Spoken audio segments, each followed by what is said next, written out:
ND24 প্ৰতিগৰাকী দৰ্শকক মাঘ বিহুৰ শুভেচ্ছা জ্ঞাপন কৰিছোঁ। আৰু আজি যিহেতু উৰুকাৰ বজাৰ বুলি ক'লে আচলতে বিশেষ এটা উৎসাহ উদ্দীপনা থাকে। আৰু এই মুহূৰ্তত গুৱাহাটী মহানগৰীৰ উজান বজাৰত আমি আছোঁ। গতিকে অকণমান ভিতৰ ভাগলৈ যাম, ভিতৰ ভাগৰ পৰিৱেশটো আপোনালোকক দেখুৱাম। পুৱাৰ ভাগতে আচলতে কি ধৰণৰ মাছ উভৈনদী হৈছে উজান বজাৰত, বিশেষকৈ আজি কি মাছৰ উজান উঠিছে সেয়া আপোনালোকক দেখুৱাবলৈ চেষ্টা কৰিছোঁ। আৰু উজান বজাৰত এই মুহূৰ্তত পৰিৱেশটো অকণমান দেখুৱাই লৈছোঁ। মাছ কি আহিছে এয়া প্ৰথমতে সোমাই দেখিবলৈ পাইছোঁ। এই ধৰণৰ আচলতে বৃহৎ আকাৰৰ মাছ এয়া অকণমান অমিত সেনে দেখুৱাব।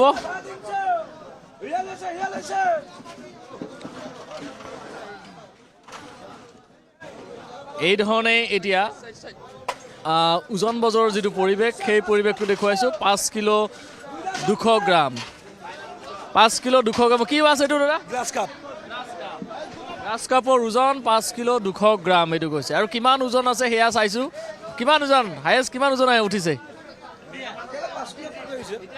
5 কিলো পাৰ হৈছে এতিয়ালৈকে, কৈছে এতিয়ালৈকে 5 কিলো পাৰ হৈছে। আৰু ডাঙৰ মাছ আহিব, বিশেষকৈ থলুৱা যিখিনি মাছ সেই থলুৱা মাছখিনিও আহিব।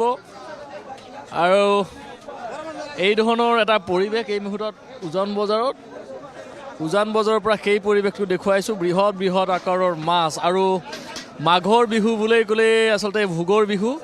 সকলে লগে ভাগে আজি এসাঁজ খোৱাৰ মানসেৰে তেওঁলোকে মাছৰ বজাৰলৈ আহিব। আৰু মাছৰ বজাৰৰ পৰা তেওঁলোকৰ পচন্দৰ যিটো মাছ সেই মাছটো তেওঁলোকে ক্ৰয় কৰিব। কিন্তু এই মুহূৰ্তত আচলতে যথেষ্ট মাছ আহিছে। ৰৌ, বৰালি, ভকুৱা, চিতল, আৰি সকলো মাছ আছে। চিতল কিমান ডাঙৰ দাদা? 5 KG 6 KG 7 KG 5 KG 6 KG 7 KG ওজনৰ চিতল। আৰু এয়া দেখুৱাইছোঁ পৰিৱেশটো ইতিমধ্যে 5 কেজি 6 কেজি 7 কেজি ওজনৰ চিতল আছে। চিতল কিমান ওজনৰ আছে দাদা? কিমান ওজন আছে?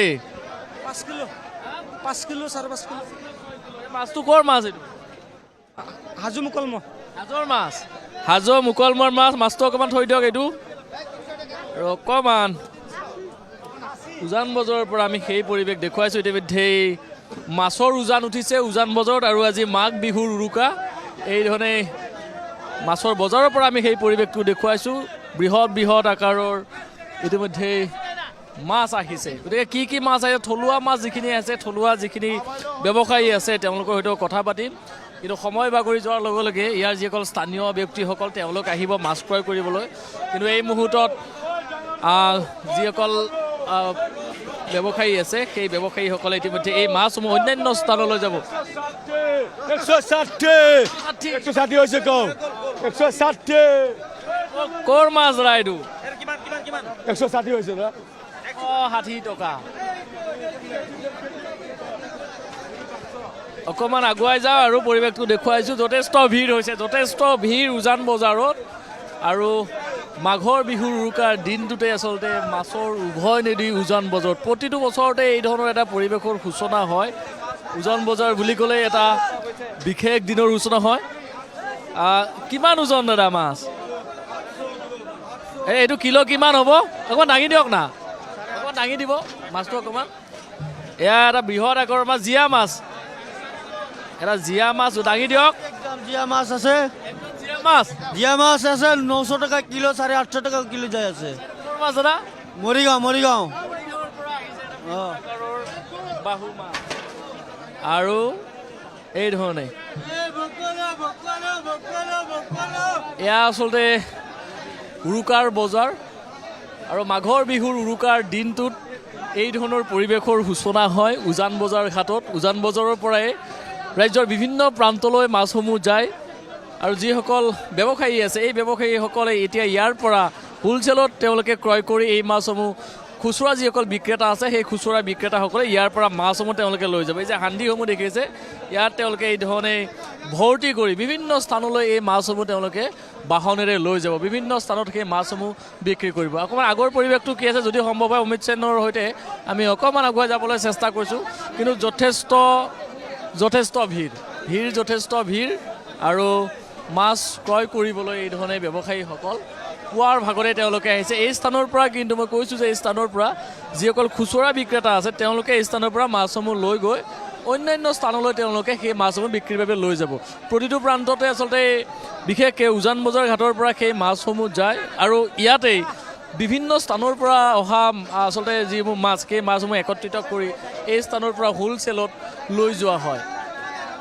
গতিকে সেই পৰিৱেশটোৱে আমি দেখুৱাইছোঁ। কি কি মাছ আছে আমি জানিবলৈ চেষ্টা কৰিছোঁ, কি কি মাছ আছে আমি তেওঁলোকৰ পৰা সুধিছোঁ। দাদা কেনেকুৱা এইবাৰ বজাৰ কেনেকুৱা? বজাৰ ঠিকে আছে।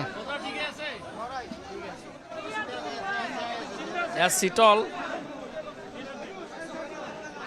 ডাঙৰ ডাঙৰ দাদা চিতল কিমান ওজনৰ আছে? চিতল কিমান ওজন? কি কৈছে? কিমান ওজনৰ? এইটো 5 কেজি 4 কেজি এনেকুৱা। চাওঁ ডাঙৰ এখন চিতল দাঙি দিব, দাদা দাঙি দিছে। অঁ এয়া চিতল আৰু ভোগালীত আচলতে এই ধৰণৰ চিতলেৰে একেলগে এসাঁজ খোৱাৰ আমেজ এক প্ৰকাৰ সুকীয়া। গতিকে চিতল মাছৰ যথেষ্ট বিক্ৰী হয় বিশেষকৈ উৰুকাৰ দিনটোত। আৰু এই ধৰণে ডাঙৰ ডাঙৰ আৰি চিতল ভকুৱা ৰৌ বৰালি সকলো মাছ এক প্ৰকাৰ উভৈনদী হৈছে উজান বজাৰত। আৰু যিমানে সময় বাগৰি যাব সিমানে আচলতে যিসকল স্থানীয় লোক আছে সেই স্থানীয় লোকসকলক আমি ডাঙৰ ডাঙৰ আৰি দেখিছোঁ। আৰি চিতল ৰৌ ভকুৱাকে ধৰি সকলো মাছেই এক প্ৰকাৰ উপলব্ধ হৈছে। কিন্তু ইতিমধ্যে যিসকল খুচুৰা বিক্ৰেতা আছে সেই খুচুৰা বিক্ৰেতাসকলে তেওঁলোকে সেই মাছসমূহ লৈ গৈছে। গতিকে আমি কথা পাতি আছোঁ সমান্তৰালভাৱে উজান বজাৰৰ পৰা সেই পৰিৱেশটো দেখুৱাইছোঁ। মাঘ বিহুৰ উৰুকা আৰু উৰুকাৰ দিনটোতে এই পৰে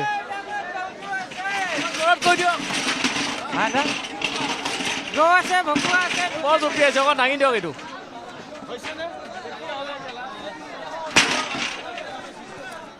এয়া হৈছে উৰুকাৰ মাছ। আৰু এই ধৰণে কিমান ওজন হ'ব এইটো?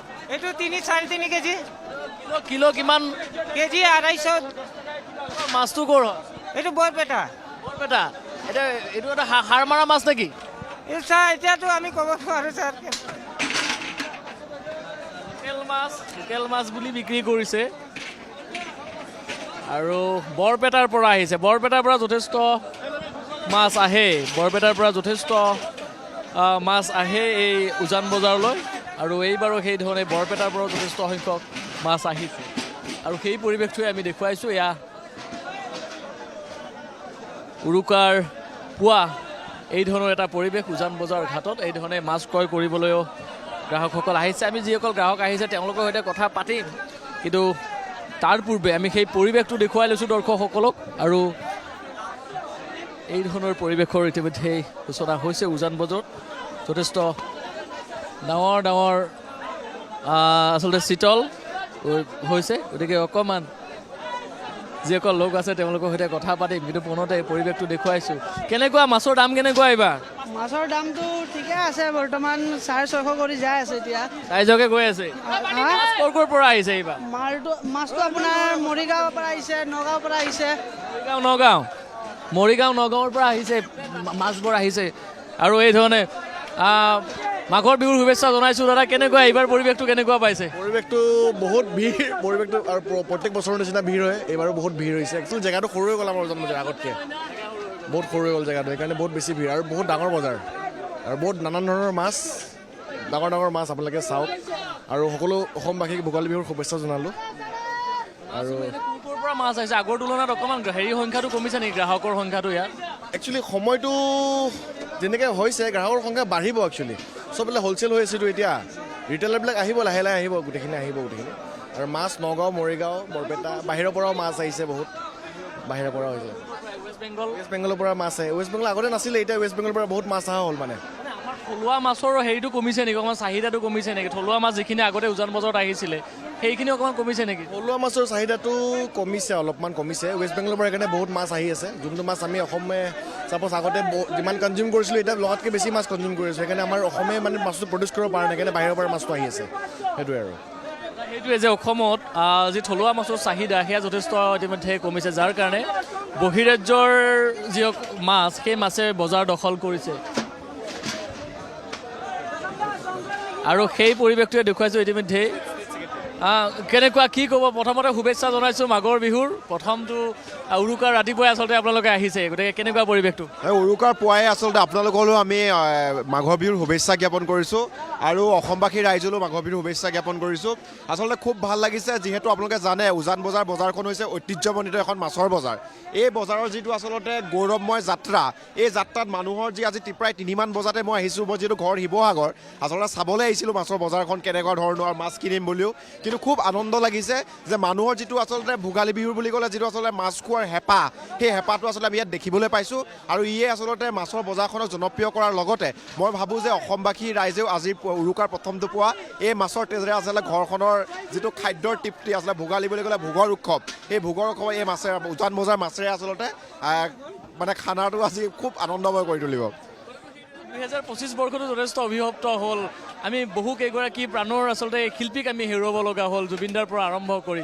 গতিকে এইবাৰ মাঘৰ বিহুটো ক'ৰবাত উৰুঙা যেন হৈ পৰিছে বহুতৰ মনবোৰো এক প্ৰকাৰ আচলতে হয় আচলতে আপুনি এই কথাটো কওঁতে খুব মোৰো দুখ লাগিছে এইকাৰণে দুখ লাগিছে আচলতে জুবিন গাৰ্গৰ অনুপস্থিতিত আচলতে মাঘৰ বিহু উদযাপনেই হওক বা নতুন বছৰৰ আগমনেই হওক বা এই গোটেই উৎসৱবিলাক পালন কৰাটো খুব কষ্টকৰ কিন্তু তাৰ পাছতো আচলতে কেতিয়াবা কিছুমান যিহেতু মাঘৰ বিহু হৈছে আমাৰ বাপতি হয় বা আমাৰ প্ৰিয় এটা উৎসৱ এই উৎসৱত আচলতে আমি আমাৰ মানুহবিলাকে আমাৰ সংস্কৃতি জীয়াই ৰাখিব লগা হয় আমাৰ অনুষ্ঠানবিলাক জীয়াই ৰাখিব লগা হয় তাৰ পাছতো এই মাঘৰ বিহুৰ এই উৰুকাৰ প্ৰথমটো দিনাখনে কম যে জুবিন গাৰ্গৰ আচলতে হত্যাকাৰী আচলতে জুবিন গাৰ্গৰ হত্যাকাৰী উচিত শাস্তি পাব লাগিব জুবিন গাৰ্গৰ মৃত্যুক আচলতে আমি যিহেতু তেওঁ জাতীয় এটা সম্পদ এই সম্পদৰ আচলতে যি অন্যায়ভাৱে মৃত্যু হ'ল বুলি আমি ভাবোঁ তেওঁ আচলতে ন্যায় পাওক তেওঁ পৰিয়ালে ন্যায় পাওক তাকে কামনা কৰিলোঁ ধন্যবাদ জনাইছোঁ আপোনাক আৰু এই ধৰণে পুৱাৰ ভাগতে বিভিন্ন প্ৰান্তৰ পৰা লোকসকল আহিছে তেওঁলোকে উজান বজাৰৰ যি ঐতিহ্যমণ্ডিত যি মাছৰ বজাৰ সেই বজাৰখন তেওঁলোকে চাবলৈ আহিছে কিন্তু এইবাৰ কেইটামান কথা বিশেষকৈ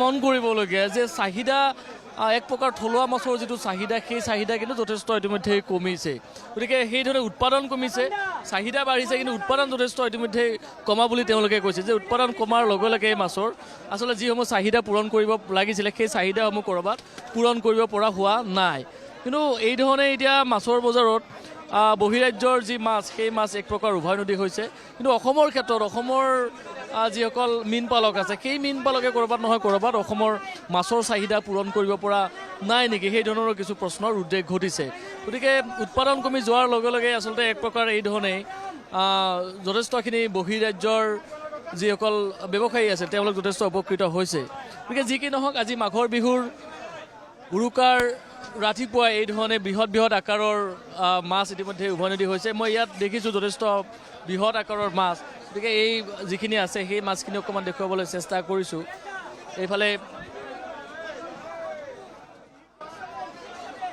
আৰু এই ধৰণে দেখুৱাইছোঁ চিতলৰ পৰা আৰম্ভ কৰি ডাঙৰ যিখিনি মাছ সেয়া ইয়াত উপলব্ধ হৈছে এখন চিতল দেখিছোঁ এখন যথেষ্ট ডাঙৰ চিতল এখন এইখনৰ কিমান ওজন সেইটো সোধোঁ আৰু এয়াই হৈছে পৰিৱেশ উজান বজাৰ তেওঁলোকে উলিয়াইছে এখনৰ পাছত আন এখন বৃহৎ আকাৰৰ চিতল দাদা ওজন কিমান হ'ব এইখনৰ কিমান ডাঙৰ হ'ব 7 কিলোমান নেকি 7-8 কিলো কিলো হ'ব ক'ৰ মাছ এইটো ক'ৰ মাছ এই ধুবুৰী নদীৰ মাছ ধুবুৰীৰ নদীৰ মাছ বুলি তেওঁলোকে কৈছে ধুবুৰীৰ নদীৰ মাছ আহিছে আৰু ডাঙৰ যি চিতল সেই চিতলসমূহ তেওঁলোকে ইতিমধ্যে দেখুৱাইছে আৰু এয়া হৈছে উজান বজাৰৰ পৰিৱেশ পুৱাৰ ভাগৰ পৰা আমি সেই পৰিৱেশটো দেখুৱাইছোঁ আজি মাঘৰ বিহুৰ উৰুকাৰ দিনটোতে এই ধৰণে মাছৰ উভৈনদী মাছৰ উজান উঠিছে সময় কিন্তু যিমানেই বাগৰি যাব সিমানেই উজান বজাৰ ঘাটলৈ ইয়াৰ যিসকল স্থানীয় লোক আছে গুৱাহাটীৰ যিসকল স্থানীয় লোক আছে সেই লোকসকল আহিব তেওঁলোকে উজান বজাৰ ঘাটৰ পৰা সেই মাছসমূহ তেওঁলোকে ক্ৰয় কৰি তেওঁলোকে লৈ যাব গতিকে ইতিমধ্যে আমি সেই পৰিৱেশটোৱে দেখুৱাবলৈ চেষ্টা কৰিছোঁ আৰু এইবাৰ আচলতে যথেষ্টখিনি দিশ উন্মোচিত হৈছে যে যি ধৰণে অসমৰ যিসকল থলুৱা মীন পালক আছে তেওঁলোকে ক'ৰবাত নহয় ক'ৰবাত সিমানখিনি মাছ উৎপাদন কৰিব পৰা হোৱা নাই যাৰ বাবে কিন্তু যথেষ্ট এইবাৰ বহিৰাজ্যৰ যি মাছ সেই বহিৰাজ্যৰ মাছে এক প্ৰকাৰ বজাৰ দখল কৰিছে ইতিমধ্যে সেই কথাখিনিও ইয়াৰ স্থানীয় লোকসকলে কৈছে আৰু আমি আগুৱাই যাওঁ আৰু কি মাছ আছে সেয়া চাবলৈ চেষ্টা কৰোঁ ইতিমধ্যে গ্ৰাহক আহিবলৈ আৰম্ভ কৰিছে ইয়াত থলুৱা ব্যৱসায়ীসকল আহিছে সমান্তৰালভাৱে গ্ৰাহকসকল আহিব গ্ৰাহকসকলে ইতিমধ্যে মাছ ক্ৰয় কৰাৰ কাৰণে তেওঁলোক সাজু হৈ উঠিছে আৰু মাঘৰ বিহু কেনেকুৱা ভাল ভাল ভালে আছে হেপী বিহু হেপী বিহু